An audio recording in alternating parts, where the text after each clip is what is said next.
प्रिय विद्यार्थियों, आज के एक्सपेरिमेंट में हम प्रकाश का परावर्तन और प्रकाश के अपवर्तन का अध्ययन करेंगे। प्रकाश के परावर्तन हेतु हमें दर्पण की आवश्यकता होती है, जबकि प्रकाश के अपवर्तन हेतु हमें एक पारदर्शी माध्यम की आवश्यकता होती है। तो सबसे पहले हम प्रकाश के परावर्तन का अध्ययन करते हैं। हमारे पास प्रकाश के परावर्तन के अध्ययन हेतु एक समतल दर्पण है और हमारे पास एक लेजर लाइट है। तो हम देखते हैं कि जब प्रकाश की किरण को समतल दर्पण पर आपतित किया जाता है तो हमें दूसरी तरफ से परावर्तित किरण दिखती है। जो किरण लेज़र लाइट से दर्पण पर डाली जा रही है वो है आपतित किरण, और जो टकराने के बाद वापस आ रही है वो है आपकी परावर्तित किरण। और हम अगर आपतित किरण के कोण को घटाते या बढ़ाते हैं तो परावर्तित किरण का कोण भी आपका बदलता है। तो ये सिद्ध करता है कि आपतन कोण सदैव परावर्तन कोण के बराबर होता है।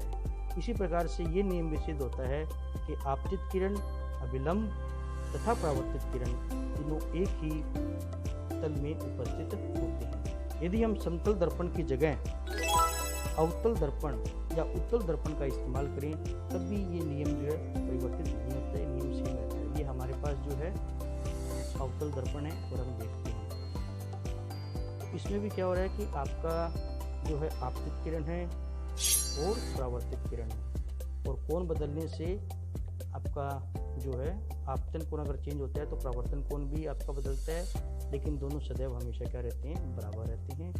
और यही सेम अगर हम जो है उत्तल दर्पण के साथ करके देखें तो ये भी आपका नियम जो है आपका।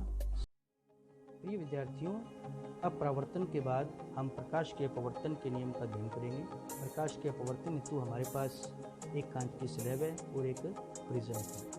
तो सबसे पहले हम कांच की स्लैब द्वारा प्रकाश के अपवर्तन का अध्ययन करते हैं।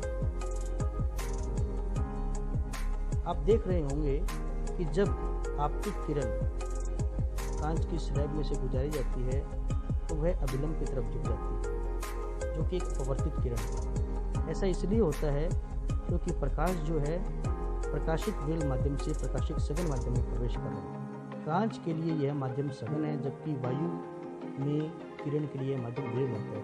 तो विरल से सघन माध्यम में जाने पर प्रकाश की किरण का अभिलंब की तरफ झुकाव होता है, इसलिए हमें थोड़ी टेढ़ी नजर आ रही है। लेकिन जैसे ही ये सघन से वापस विरल में आती है, अर्थात कांच से निकलकर वायु में आती है, तो फिर से ये अभिलंब से परे चल जाती है। तो ये सिद्ध करता है कि प्रकाश जब एक पारदर्शी माध्यम से दूसरे पारदर्शी माध्यम में प्रवेश करता है तो वह अपनी दिशा को भी बदल लेता है और साथ में उसकी चाल में भी परिवर्तन होता है। इसके अलावा हम जो है इसको कांच के प्रिज्म के द्वारा भी सिद्ध कर सकते हैं। कांच का प्रिज्म एक विशेष आकृति का होता है, जिसके 2 त्रिभुजाकार आधार होते हैं और 3 आयताकार फलक होते हैं। तो इसमें हम देखते हैं किस प्रकार से प्रकाश का अपवर्तन होता है। ये देखिए, जो किरण प्रिज्म पर डाली गई है वो आपतित किरण है, और प्रिज्म के अंदर जो किरण मुड़ रही है वो अपवर्तित किरण है, और जो प्रिज्म में से बाहर निकल रही है वो आपकी निर्गत किरण है। कांच की स्लैब द्वारा प्रकाश के अपवर्तन तथा प्रिज्म द्वारा प्रकाश के अपवर्तन में यह अंतर होता है कि यहाँ पर प्रिज्म के अंदर आपतित किरण निर्गत किरण के समांतर नहीं होती, लेकिन कांच की स्लैब में आपतित किरण निर्गत किरण के समांतर होती है। आप देख रहे हैं आपतित किरण निर्गत किरण के समांतर नहीं है, जबकि यही चीज़ अगर हम कांच की स्लैब में देखते हैं तो आपको पता चलेगा कि आपतित किरण जो होती है वो निर्गत किरण के समांतर है।